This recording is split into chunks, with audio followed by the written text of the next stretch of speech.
네, 오늘 출애굽기 3장은 22절밖에 안 되는 이 짧은 장이지만 그 성경에서 대단히 중요한 그 두 가지 사건이 포함되어 있습니다. 하나는 그 하나님께서 나타나신 사건, 조금 어려운 말로 신현현 사건 이렇게 부릅니다. 그리고 두 번째는 하나님께서 모세를 부르신 이 모세의 소명 사건, 이렇게 두 가지 중요한 사건이 등장합니다. 1절부터 보면 모세는 이제 장인인 미디안 제사장 그 이드로의 집에서 결혼해서 살면서 그 양떼를 치는 목자로 살고 있었습니다. 그래서 1절 하반절과 2절을 보면 이 모세가 양떼를 데리고선 광야를 지나서 하나님의 산 이제 호렙으로 갑니다. 그때 이제 전혀 예상하지 못했던 일이 이제 벌어지죠. 호렙산에 갔을 때 주님의 천사가 떨기 가운데 불꽃으로 모세에게 나타납니다. 하나님께서 나타나신 이곳이 그 호렙산인데, 호렙산은 아시는 것처럼 이제 신의 산 이렇게도 불립니다. 그 밖에도 이 성경에는 이 호렙산이나 신의 산을 가리키는 여러 명칭들이 나오는데요. 하나님의 산 이렇게 불리기도 하고, 그리고 거룩한 산 이렇게 불리기도 합니다. 그리고 이 근처에서는 지금까지 내려오는 전승에 의하면 이 산을 부르는 또 하나의 호칭이 있는데 에벨 무사, 모세의 산 이렇게 지금 불리기도 합니다. 마치 우리가 금강산을 복례산, 풍악산, 개골산 이렇게 부르는 것과 비슷하다고 할 수 있습니다. 이 지역은 교회의 역사를 보면 오늘 이 출애굽기 3장에 나오는 사건 때문에 수많은 이 수도자들과 순례자들이 이곳에 몰려들었습니다. 그리고 중요한 것은 또 유명한 그 정교회의 수도원인 성 까타리나 수도원이 이곳에 있습니다. 그곳에 있는 교회 이름이 불타는 떨기 교회, 그런 교회가 있고요. 또 그 교회는 이 성경에 오래된 피사본이 대단히 많이 있는 걸로 또 유명합니다. 그 2절에서 볼 수 있는 불꽃은 하나님께서 나타나시는 이 신현현의 상징으로 성경에 자주 나옵니다.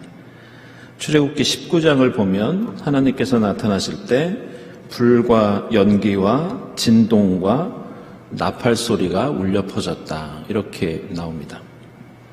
시편 18편에서도 보면 고통 가운데 하나님께 살려달라고 부르짖었을 때 하나님께서 나타나시는데 그때 그 현현의 상징으로 나오는 것이 지진, 연기, 구름, 우박, 벼락, 그리고 오늘 말씀과 같은 불꽃이 등장합니다.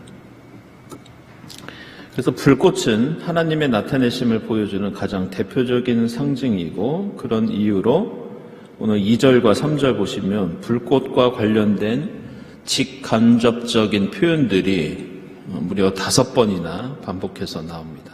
2절을 보시면 이는 불꽃, 불이 붙는데도 불타서 없어지지 않았다 이렇게 나오고요. 3절도 보시면 놀라운 광경이라고 나오는데요. 이거는 원래 직역하면 불이 타는 큰 광경 이런 뜻입니다. 그리고 이어서 불에 타지 않는지 이렇게 5번이나 반복되면서 이 불꽃 가운데 나타나시는 하나님의 현현에 우리의 시선을 집중시킵니다. 3절 보면 놀라운 광경을 이제 자세히 보기 위해서 모세가 다가갑니다. 그래서 4절과 5절을 보면 하나님께서 모세에게 이제 가까이 오지 말라고 말씀하십니다. 그리고 5절에서는 신발을 벗어라, 신을 벗어라 이렇게 명령하십니다. 이 신을 벗는 행위에는 몇 가지 의미가 있는데요. 첫 번째로 이것은 옛날부터 거룩한 곳에 들어갈 때 항상 신을 벗었던 것을 볼 수 있습니다. 특별히 거룩한 곳에 들어갈 때는 자신을 정결하게 하기 위해서 이 신을 벗습니다. 그래서 여호수아기 5장 15절을 보면 이런 말씀이 나옵니다. 주님의 군대 사령관이 여호수아에게 말하였다. 네가 서 있는 곳은 거룩한 곳이니 너의 발에서 신을 벗어라. 그래서 지금도 유대인들은 이 회당에 예배를 드리러 갈 때 신발을 주로 벗는다고 합니다. 그리고 이슬람교의 모스크 같은 경우에도요, 저도 여러 군데 모스크를 방문했던 적이 있는데 항상 보면 바깥에 신발장이 있어서 신을 벗고 들어가야 하고, 또 어떤 데는 신발을 좀 가지고 가는 사람들이 있어서 동전 몇 푼 받고 또 신발을 지켜주는 그런 직업을 가진 사람들도 앞에 있는 것을 볼 수 있었습니다. 두 번째로 이 신을 벗는다는 것은 정결의 의미와 함께 상대를 높이고 자신을 낮추는 그런 존경과 겸손의 의미도 이 신을 벗는다는 뜻에 들어있습니다. 특별히 신발을 벗기 위해서는 우리가 조금 상상해 볼 필요가 있는데요. 이 신발이 슬리퍼 같은 게 아니라 이 당시 사막에서는 주로 샌들 같은 끈으로 동여매는 신을 신었기 때문에 이 신발끈을 풀기 위해서는 땅에 무릎을 꿇고 허리를 굽혀야 했습니다. 그래서 실제로 이런 풍습은 지금도 남아있는데, 예를 들어서 유대교에서는 가족 가운데 돌아가신 분이 있으면 일주일 동안 장례를 치르면서 일부러 외부 활동을 금하고 신발 신는 것을 하지 않는다고 그렇게 합니다. 그것은 돌아가신 분에 대한 일종의 추모와 존경, 그리고 자신을 낮추는 겸손이라고 할 수 있고, 그것은 역시 신발끈을 풀고 신발을 벗는 그 낮은 그 태도, 겸손한 태도에서 비롯된 그런 풍습의 하나라고 하겠습니다. 그리고 제가 얼마 전에 주일 설교에서도 말씀드렸던 흔히 욤키푸르라고 하는 대속죄의 일이 있습니다. 이때도 비슷한 관습이 있는데, 그때도 24시간 동안 금식하면서 자신을 낮추고 하나님께 긍휼을 구하는 그런 표시로 아예 신을 신지 않는 건 아니고 대신 가죽신을 신지 않는 그런 풍습이, 그런 의식이 지금까지 남아 있습니다. 재밌는 것은 이 가죽신을 신지 않아야 되니까 이 젊은 사람들은, 여러분 혹시 아시는지 모르겠지만 그 크록스라고 하는 고무로 된 그 샌들을 주로 신는다고 합니다. 랍비들이 되게 싫어한다고 합니다. 그것도 예의에 맞지 않는 거니까 가능하면 신지 말아라. 그런 얘기도 제가 들은 적이 있습니다. 이렇게 자신을 정결케 하는 것, 그리고 상대를 높이고 자신을 낮추면서 겸손을 드러내는 것, 이것 말고 이제 세 번째 의미는 나의 자아, 나의 의지, 나의 나된 것을 포기하고 하나님 앞에서 무장 해제되어서 의탁한다는 뜻도 이 신발을 벗는다는 행위에 들어있습니다. 이 광야에서 양치는 사람들에게 신발은 없어서는 안 되는 필수품이었습니다. 여러분들이 생각해 보시면 광야는 대단히 뜨거운 태양이 장렬하는 곳이었고, 따라서 돌이나 땅이 대단히 뜨거웠습니다. 그래서 신발로 발을 보호해야 했습니다. 그리고 무엇보다 바닥에 뾰족한 돌들이 많았고 또 가시나무도 있었기 때문에 신발을 신지 않으면 다닐 수가 없었습니다. 따라서 신발을 벗는 것은 일종의 신체적인, 심리적인 어떤 무장 해제를 의미합니다. 그러면서 하나님께 자신의 모든 것을 의지하고 맡긴다는 그런 뜻을 갖고 있습니다. 우리가 흔히 쓰는 표현 중에서 신발끈을 조여매다, 신발끈을 다시 묶다, 이런 표현을 가끔 씁니다. 단순히 신발을 신는다는 그런 뜻이 아니라 다시 한번 마음을 굳게 먹거나 자신의 의지를 재확인할 때 주로 그런 표현을 사용하는데요. 성경도 비슷한 내용이 있습니다. 허리를 굽히고 땅에 무릎을 꿇고 신발끈을 푼다는 것은 이제부터 나의 마음과 뜻과 의지를 하나님께 맡긴다는 자기 부정의 상징이 바로 이 신발을 벗는 행위입니다. 게다가 신발은 한 켤레가 아니라 두 켤레이기 때문에 단번에 치르는 즉흥적인 어떤 행위가 아니라 두 번에 걸쳐서 신발끈을 풀고 벗음으로써 자신의 처지와 상태를 다시 한번 반성하고 재확인하는 그런 시간이 가능해집니다. 따라서 오늘 출애굽기 3장에는 하나님께 부름받은 일꾼이 가져야 하는 기본적인 태도가 무엇인지 우리에게 가르쳐주고 있습니다. 그것을 우리는 하나님 앞에 늘 정결한 모습으로 서야 한다는 것, 자신을 낮추고 비우고 겸손하면서 하나님만을 높여야 한다는 것, 그리고 하나님의 일꾼은 나의 힘과 지혜를 내세우고 고집하는 것이 아니라 나를 벗어 던지고 하나님의 뜻과 의지와 힘을 덧입는 것이라고 할 수 있습니다. 이제 6절에서는 하나님께서 자신을 아브라함과 이삭과 야곱의 하나님으로 소개하고 있습니다. 그동안 출애굽기 1장과 2장에서 여러 가지 용어나 표현이나 상징을 통해서 출애굽기 기자는 출애굽기 1, 2장을 창세기와 연결시키고 있다고 제가 말씀드린 적이 있습니다. 그래서 1장 맨 앞에 나오는 족보라든지 또 람세스라고 하는 지역도 그렇고요. 생육과 번성이라는 단어, 그리고 갈대상자, 그리고 제가 직접 언급하지는 않았지만 이 모세가 아내를 만났던 우물가와 양떼도 그 이미지가 창세기와 연결됩니다. 이처럼 출애굽기 1, 2장에는 창세기의 사건과 인물, 특별히 하나님의 구원 역사가 출애굽기에서도 계속 이어지고 있다는 것을 간접적으로 드러내고 있습니다. 그런데 이것이 사실 우리가 생각하는 것보다 대단히 중요한 문제입니다. 우리는 당연히 창세기의 하나님이 출애굽기의 하나님과 같은 분이라고 생각합니다. 하지만 당시의 모세의 상황으로 우리가 돌아가 보면 이것을 아는 것은 사실 모세나 당시 이스라엘 백성들에게 쉬운 일은 아니었습니다. 지금 모세가 전혀 예상하지 못한 상태에서 만났던 어떤 신, 지금 모세가 느닷없이 겪고 있는 이 신현현의 체험이 그동안 자신이 귀로만 들었던 아브라함과 이삭과 야곱의 하나님과 같은 분인지 아니면 다른 신인지 이것을 분별하는 것은 당시로서 쉬운 일이 아니었습니다. 이것은 우리 신앙생활에서도 사실 비슷한 경험들을 하게 됩니다.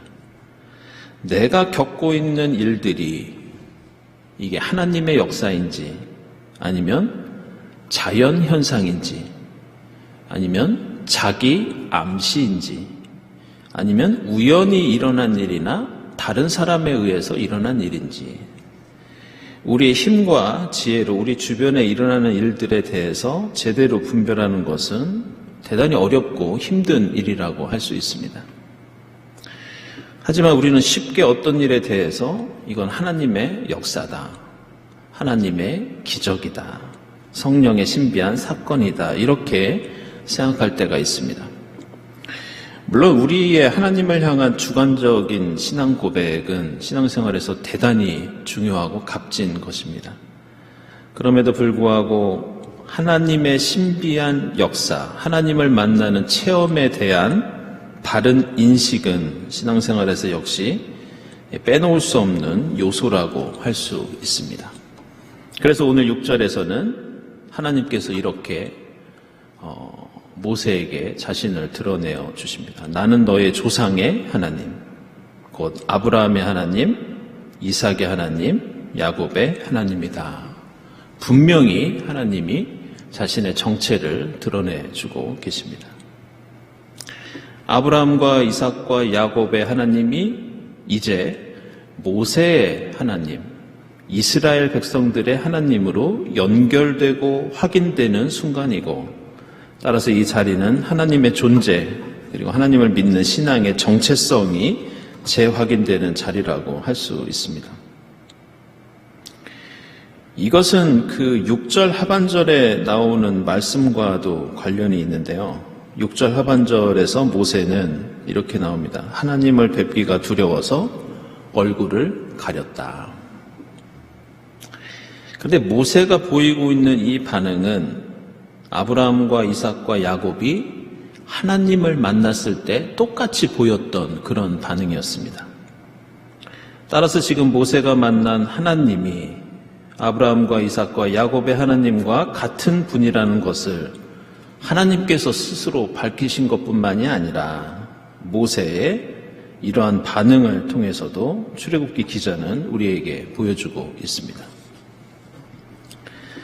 이어서 이제 본격적으로 하나님께서 모세를 일꾼으로 부르시는 장면이 나옵니다. 하나님께서 이스라엘 백성들의 탄식과 고난, 부르짖는 소리를 들으셨다고 말씀합니다. 오늘 3장 7절은 지난 시간에 살펴본 2장 마지막에 나오는 23절과 24절과 연결이 됩니다.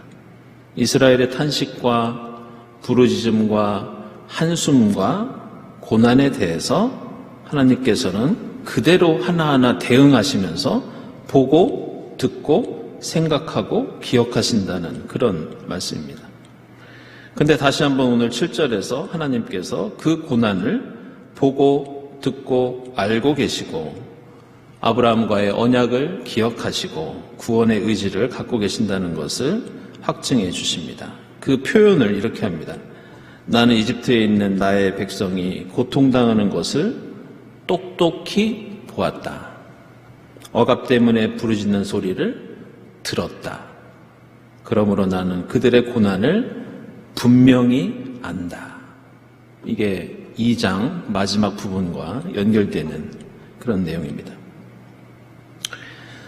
저는 오늘 이 7절에 나오는 우리 인간의 탄식과 부르짖음과 고난, 그리고 하나님께서 똑똑히 보시고 들으시고 분명히 알고 계신 것, 이것이 하나님과 우리 인간의 관계, 하나님이 우리의 하나님이 되시고 우리가 하나님의 백성이 되는 이 구원과 신앙의 필요 충분 조건이라고 생각을 합니다. 우리가 부르짖고 간구할 때 보고 듣고 아시는 하나님, 우리가 하나님을 믿으면서 무엇을 더 바라겠는가? 따라서 우리가 말씀을 묵상하고 주의 이름을 부르면서 기도하는 것은 다른 것이 아니라 바로 이 하나님과의 관계를 확인하는 것이라고 할 수 있습니다. 우리가 이 믿음을 통해서 행여 어떤 이익이나 무엇인가 얻지 못해도 바로 이 관계 자체가 우리 신앙생활의 목적과 이유, 또 그리스도인의 가장 큰 행복과 기쁨이라고 할 수 있습니다. 이제 10절에서 하나님께서 모세에게 말씀하십니다. 이제 나는 너를 바로에게 보내서 나의 백성 이스라엘 자손을 이집트에서 이끌어내겠다. 근데 이런 하나님의 부르심에 대한 11절에 나오는 모세의 반응, 그리고 또 12절에서 하나님께서 대답하시는 장면을 보면요, 우리가 주목할 필요가 좀 있습니다. 다시 말해서 11절과 12절에서는 부름받은 하나님의 일꾼, 그리고 하나님과의 관계가 어떤 것이고 또 어떻게 돼야 하는지 분명히 우리에게 가르쳐주고 있습니다. 모세가 11절에서 이렇게 말씀합니다. 제가 무엇이라고 감히 이 일을 하겠습니까? 근데 그때 하나님께서는 조금은 다른 대답을 하십니다. 이렇게 대답하십니다. 내가 너와 함께 있겠다. 지금 모세는 자신이라는 사람의 적합성, 가지고 있는 능력과 지혜를 언급하고 있는데, 하나님께서는 지금 모세가 고민하고 있는 문제를 구체적으로 대답하지 않으시면서도 하나님께서는 모세, 내가 어떤 사람인지는 중요하지 않다. 너가 어떤 능력과 어떤 힘과 지혜를 가진 것은 중요하지 않다.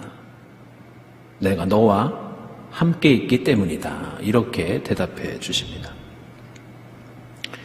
내가 너희와 함께 있겠다는 이 임마누엘로 알려진 표현은 이 구약 성경에서 무려 100번 이상 등장하는 말씀입니다. 생각해보면 유목민이었던 이스라엘 백성들과 그 조상들에게 사실 하나님이 함께 하신다는 것만큼 중요한 일은 없었습니다. 왜냐하면 이들은 이곳 저곳으로 아브라함과 이삭과 야곱은 이동을 하면서 사는 사람들이었기 때문에 항상 하나님이 곁에 계시고 자신들을 지켜주시고 인도해 주신다는 것을 깨닫지 않으면 불안할 수밖에 없었고 또 용기 있게 길을 선택하고 나아갈 수 없었습니다. 도시에 사는 사람들은 도시에 성전이 있어서 하나님을 만나러 성전에 가면 됐지만 아브라함과 이삭과 야곱 그리고 이제 광야의 모세와 이스라엘 백성들에게는 가는 곳에 주님이 함께해 주셔야 하는 것, 이것이 바로 이스라엘 신앙의 중요한 특징이었습니다. 그래서 지금 하나님이 내가 너희와 함께 있겠다, 이 약속은 대단히 중요한 의미를 갖고 있습니다. 그래서 12절에서 그 함께 해주시겠다는 약속과 징표를 주시는데요. 이제 앞으로 출애굽할 때 그들 모두가 이 호렙산, 하나님께서 친히 내려오셔서 모세를 부르시고 약속해 주신 이 시내산에서 다시 한번 하나님을 경배하게 될 것이라고 약속해 주십니다. 이제 13절에서 그런 대답을 들은 모세는 이제 두 번째 응답과 질문을 하나님께 드립니다. 그것은 13절에 나오는 것처럼 한마디로 그럼 하나님께서는 어떤 분이십니까? 하나님 당신은 누구십니까? 이런 질문이었습니다. 이 모세는 이스라엘 백성들과 이집트 사람들 앞에서 권위가 없던 사람이었기 때문에 앞으로 하나님의 권위를 빌려서 백성들을 인도해야 하는데 그 백성들이 그럼 하나님이 누구냐 이렇게 물을 것이 뻔한데 제가 어떻게 대답해야 하겠습니까? 바로 이 질문이었습니다. 그런데 14절에서 하나님의 대답은 그것에 대한 구체적인 설명이 아니라 나는 나다. 나라고 하는 분이 너를 그들에게 보냈다고 하여라. 이렇게 말씀하십니다. 나는 나다. 이 말은 그 히브리어로 예흐예 아쉘 예흐예 이렇게 부르는데요. 나는 스스로 있는 자다. 성경에서는 주로 우리말 성경에서는 그렇게 번역을 합니다. 그런데 오늘 말씀이 나오는 이 하나님의 이름은 사실 번역이 대단히 어렵고 또 신학적으로 대단히 논쟁이 많은 부분입니다. 근데 복잡한 설명을 이 자리에서 다 드릴 수는 없고 우리가 되새겨야 할 중요한 점 두 가지만 살펴보면 다음과 같습니다. 그것은 여기에 나오는 하나님의 이름은 이름인데도 불구하고 이것은 명사가 아니라 이 동사의 의미가 강조되는 표현입니다. 예흐예 아쉘 예흐예에서 이 예흐예는 일종의 이 비동사처럼 나는 뭐뭇이다, 나는 어떤 존재다 이런 뜻인데요. 이 동사가 12절에서 한 번, 14절에서 세 번이나 반복되는데 사실 문법이나 표현으로 보면 대단히 부자연스러운 표현입니다. 그런데 성서 기자는 일부러 이 동사를 계속 반복해서 사용합니다.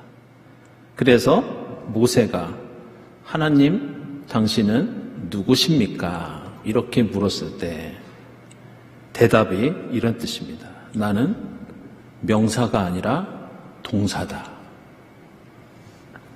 다시 말해서 나는 어떤 개념이나 나 하나님은 어떤 추상적인 명칭을 가지고 있는 신이 아니라 나는 움직이고 행동하고 실천하는 신이다. 이런 뉘앙스를 갖고 있습니다.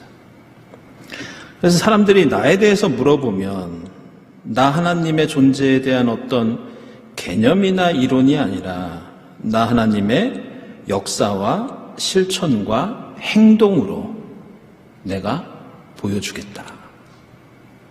너 모세는 지금 너의 권위에 대해서 이집트 사람 앞에서 이스라엘 백성들 앞에서 걱정하면서 모세가 사람들에게 나 하나님 만났어. 나 하나님의 권위에 의해서 앞으로 너희들을 출애굽시킬 거야. 이럴 때 그래 그 하나님이 누구야? 이렇게 물어본다면 어떻게 하나 걱정하고 있지만 내가 나라는 존재에 대해서 개념을 가르쳐주는 것이 아니라 내가 직접 보여줄게. 어떤 역사가 일어나는지, 어떤 기적이 일어나는지, 어떻게 내가 행동하는지 보여줄게. 그 의미가 오늘 이 이름 속에 들어있고 이것은 실제로 앞으로 일어나는 기적과 이사를 통해서 현실이 됩니다. 두 번째 이 이름은 동사이면서 문법적으로 이걸 하야동사라고 하는데요. 이게 분석을 하면 1인칭 단순형 미완료라고 합니다. 다시 말해서 이게 미완료라는 뜻은 완료되지 않은 행동이 끝나지 않고 계속되는 것을 가리킵니다.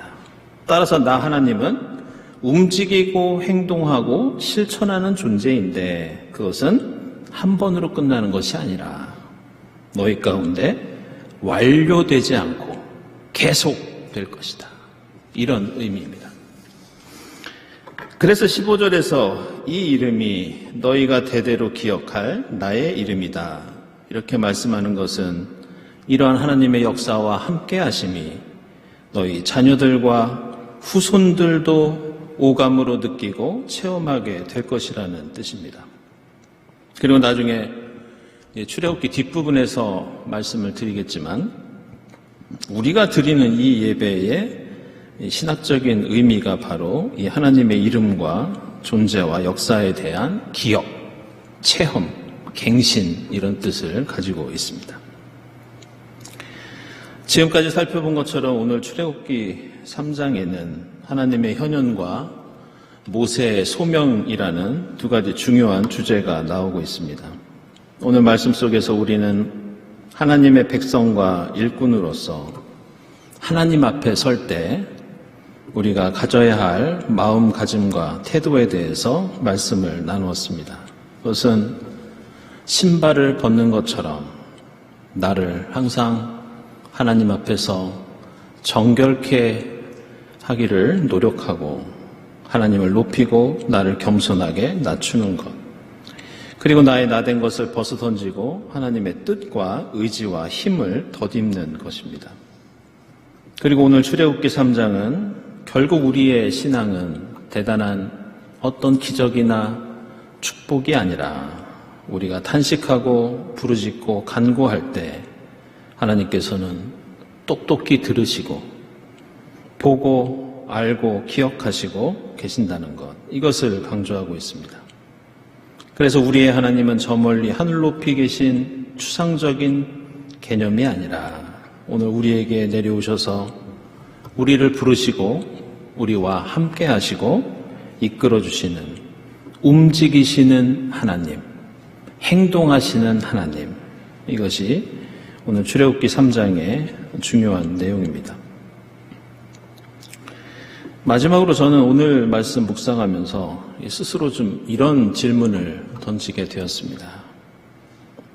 왜 하나님께서는 모세가 왕궁에 있을 때가 아니라 도망다니는 처지에서 결혼하고 양떼를 치는 목자가 되었을 때 부르셨을까? 왜 하나님께서는 엄청난 우레와 벼락과 화염과 번개가 아니라 오늘 2절 이하에서 반복해서 나오는 금방 사라질 것 같은 떨기를 통해서 나타나셨는가?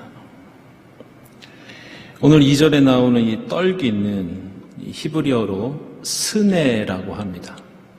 당시 사막에는 이 얇은 보잘것없는 나뭇가지 같은 그런 것들이 있었는데 그것을 스네라고 하는데 이게 얼마나 연약하냐. 따로 불을 붙이지 않아도 태양 열에 의해서 혼자 불이 붙어서 타서 사라지는 그것을 스네라고 합니다.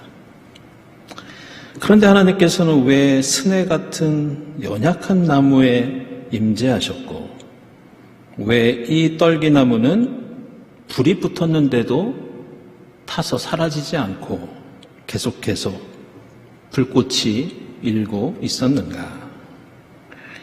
저는 여기에는 우리 그리스도교 신앙과 우리 그리스도인이 추구해야 하는 가장 핵심적인 신앙의 모습이 담겨 있다고 생각합니다. 그리스도인은 아무리 하나님의 위대한 일을 하더라도 결코 위대한 영웅이 될 필요가 없고 하나님께 부름받은 사람들은 그런 존재가 아니라는 뜻이 이 불타는 떨기에 담겨있는 중요한 의미라고 할 수 있습니다. 오늘 11절에서 모세는 하나님께 이렇게 고백합니다.